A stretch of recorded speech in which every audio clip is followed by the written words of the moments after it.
সুপ্রিয় দর্শক আসসালামু আলাইকুম। আমাদের ব্যক্তিগত জীবন বা পার্সোনাল লাইফ নামে একটি লাইফ থেকেই থাকে, তো সেই ক্ষেত্রে দেখা যায় যে ছেলেদের তুলনায় মেয়েদের কিন্তু এই বিষয়ে আগ্রহটা অনেকাংশেই কম থাকে, বা সামাজিকতার জন্য বা পারিপার্শ্বিকতার জন্য বা বেড়ে ওঠার যেই কালচারটি থাকে সেটার ক্ষেত্রেও কিন্তু অনেকের কাছে এটি একটি অনাগ্রহের কারণ হয়ে দাঁড়ায়। অনেকের ক্ষেত্রে শারীরিক জটিলতার জন্য হতে পারে, ও অনেকের ক্ষেত্রে কোনো মেডিকেশন বা কোনো ওষুধের পার্শ্ব প্রতিক্রিয়ার জন্য হতে পারে, আবার অনেকের ক্ষেত্রে সামাজিকতার জন্য একটি বড় কারণ হিসাবে যেটি আসলে আমাদের সামনে আসে সেই সমস্যার জন্য হতে পারে। তো আসলে আমি দর্শক আপনাদের সামনে এই বিষয়টি নিয়েই কথা বলবো যে মেয়েদের যদি আসলে যৌন আগ্রহ কমে যায় সেই ক্ষেত্রে কোন কোন খাবার খাদ্য তালিকায় রাখতে হবে। সবার প্রথমেই বলবো খাদ্য তালিকায় অবশ্যই আয়রন এবং জিঙ্ক সমৃদ্ধ খাবার রাখার চেষ্টা করতে হবে।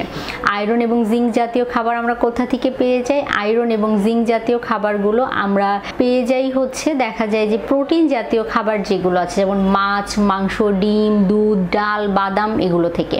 তো নিয়মিত এই খাবারগুলো খাদ্য তালিকায় রাখতে হবে। কিন্তু সামাজিকতার জন্য কি হয়ে থাকে, মেয়েরা দেখা যায় যে অধিকাংশ ক্ষেত্রে মাছ বা মাংসের পোর্শনটা একেবারেই গ্রহণ করে না, বা দেখা যায় যে বাসায় সব থেকে কম পরিমাণ প্রোটিন জাতীয় খাবারই আসলে মেয়েদের থালায় পড়ে থাকে।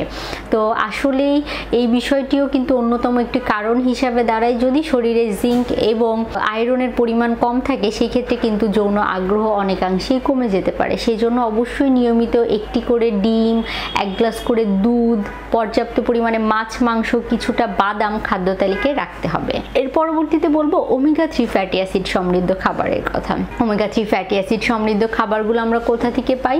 বিভিন্ন সামুদ্রিক মাছ, বাদাম, বিভিন্ন বিচি, যেমন মিষ্টি কুমড়ার বিচি, সিমের বিচি হতে পারে, তারপরে হতে পারে ফ্ল্যাক্সিড, হতে পারে মিষ্টি কুমড়ার বিচি, এগুলো থেকে কিন্তু আমরা পেয়ে যেতে পারি ওমেগা 3 ফ্যাটি অ্যাসিড। কাঠবাদাম, কাজু বাদাম বা ওয়ালনাট যেটি আছে বা আখরোট, এগুলো থেকে ওমেগা 3 ফ্যাটি অ্যাসিড পাওয়া যায়। এই জাতীয় খাবারগুলো নিয়মিত গ্রহণ করার মাধ্যমেও কিন্তু আপনার শরীরে বিভিন্ন হরমোনাল ইমব্যালেন্স জনিত সমস্যা কিছুটা হলেও কমানোর ক্ষেত্রে এটি সাহায্য করবে, পাশাপাশি আপনার যৌন আগ্রহ বৃদ্ধি করতেও সেটি সাহায্য করবে।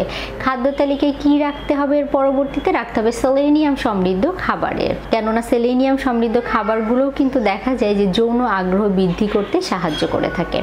এর পরবর্তীতে বলবো অবশ্যই ভাজা পোড়া জাতীয় খাবার, অতিরিক্ত তেল মশলা জাতীয় খাবার, বাসি পচা খাবার এড়িয়ে চলতে হবে।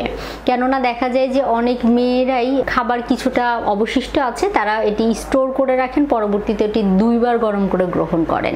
এর ক্ষেত্রেও কিন্তু দেখা যায় যে সেটি শারীরিক জটিলতা যেমন তৈরি করে, পাশাপাশি যৌন আগ্রহ যেটি আছে সেটি কমিয়ে দিতে পারে।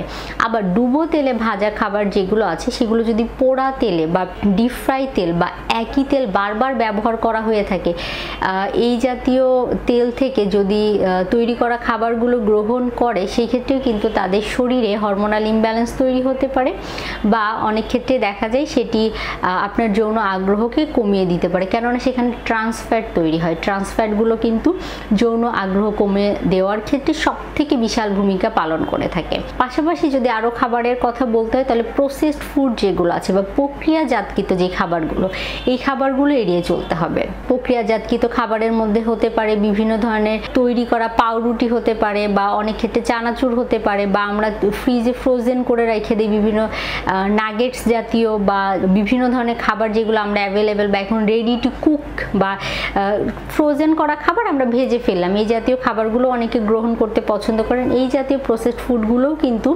আপনার যৌন আগ্রহকে কমিয়ে দিতে পারে। তো অবশ্যই এই খাবারগুলো এড়িয়ে চলার চেষ্টা করতে হবে। নিয়মিত পর্যাপ্ত পরিমাণে পানি পান করতে হবে, ফ্রেশ ফলমূল এবং শাকসবজি গ্রহণ করতে হবে, অ্যান্টিঅক্সিডেন্ট সমৃদ্ধ খাবার গ্রহণ করতে হবে, পাশাপাশি 30 থেকে 40 মিনিট একটানা ব্যায়াম করতে হবে, হাঁটাহাঁটি করতে হবে, অথবা যেটি দেখা যায় যে মেয়েরা আসলে বাড়ির কাজকর্ম এত করেন শারীরিকভাবে তারা মনে করেন যে আমি আসলে হয়তো অনেক ব্যায়াম করে ফেলেছি বা হাঁটাহাঁটি অনেক কাজ করে ফেলেছি, সেটা হবে। এটা অবশ্যই না, এই বিষয়টি মাথা থেকে ঝেড়ে ফেলতে হবে। একটানা ব্যায়াম করতে হবে, অথবা আপনাকে একটানা হাঁটতে হবে 30 থেকে 40 মিনিট। এটি কিন্তু এক্সারসাইজের অন্তর্ভুক্ত। এই এক্সারসাইজ করার মাধ্যমেও কিন্তু আপনি আপনার যৌন ক্ষমতা অনেকাংশেই বৃদ্ধি করতে পারেন। তো যে সকল মায়েরা, বোনেরা বা ভাবিরা শুনছিলেন, আশা করি এই টিপসগুলো মেনে চলার চেষ্টা করবেন, তাহলে কিন্তু আপনি প্রাকৃতিকভাবে অনেকটাই উপকারের মুখ দেখবেন। ধন্যবাদ।